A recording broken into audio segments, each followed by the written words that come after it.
আসসালামু আলাইকুম বন্ধুরা, আরএস কিচেনে আপনাদের সবাইকে অনেক অনেক স্বাগত জানাই। আজ তৈরি করে দেখাবো ঝরঝরে পোলাও। ঝরঝরে পোলাও তৈরি করার জন্য এখানে আমি 2 কোটো চাল ধুয়ে ভিজিয়ে রেখেছিলাম। ঝরঝরে পোলাও রান্না করার জন্য চুলায় একটা প্যান বসিয়ে নিয়েছি। প্যান গরম হয়ে গিয়েছে, এখানে আমি পরিমাণ মতো তেল দিয়ে দেব। তেল গরম হয়ে গেলে এর মধ্যে 2 চা চামচ রসুন বাটা, 1 চা চামচ আদা বাটা, স্বাদ মতো লবণ দিয়ে ভালোভাবে নেড়ে চেড়ে মশলাটাকে কষিয়ে নেব। এর মধ্যে 2টা তেজপাতাও দিয়ে দেব। ভালোভাবে কষানো হয়ে গেলে পোলাওর চাল দিয়ে ভালোভাবে নেড়ে চেড়ে একটু ভেজে নিতে হবে।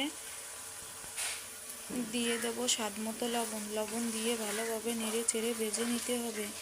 যখন গায়ের পানি টেনে আসবে তখন বুঝতে হবে ভাজা হয়ে গিয়েছে। ভাজা হয়ে গেলে এর মধ্যে পানি দিয়ে দেব।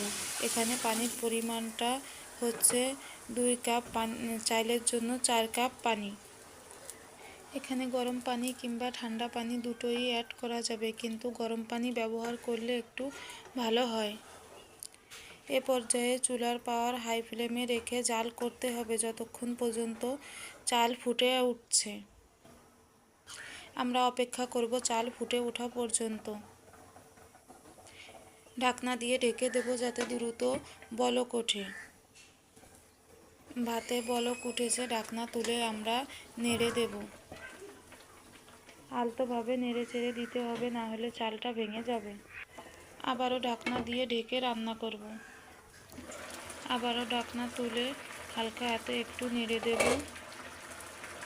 নেড়ে চেড়ে চেক করে নিব ভাত কতটা সেদ্ধ হয়েছে। ভাত যদি 80% সেদ্ধ হয় এ পর্যায়ে ঢাকনা দিয়ে ঢেকে দেব আর চুলার আঁচ মিডিয়াম টু লো করে দেব।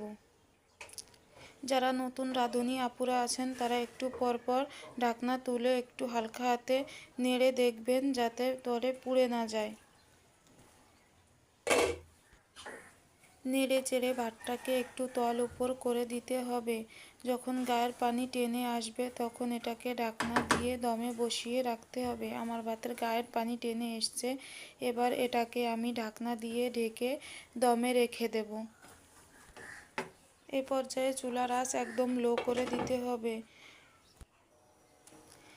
আবার একবার ঢাকনা তুলে ভালোভাবে নেড়ে চেড়ে তল উপর করে দেব। ভাতটা খুব ভালোভাবে সেদ্ধ হয়ে গিয়েছে আর খুব সুন্দর ঝরঝরেও হয়েছে। এখন আমরা নামিয়ে নেব।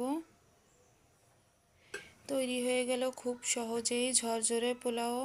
ভিডিওটা প্রথম থেকে শেষ পর্যন্ত দেখার জন্য আপনাদের সবাইকে অনেক অনেক ধন্যবাদ।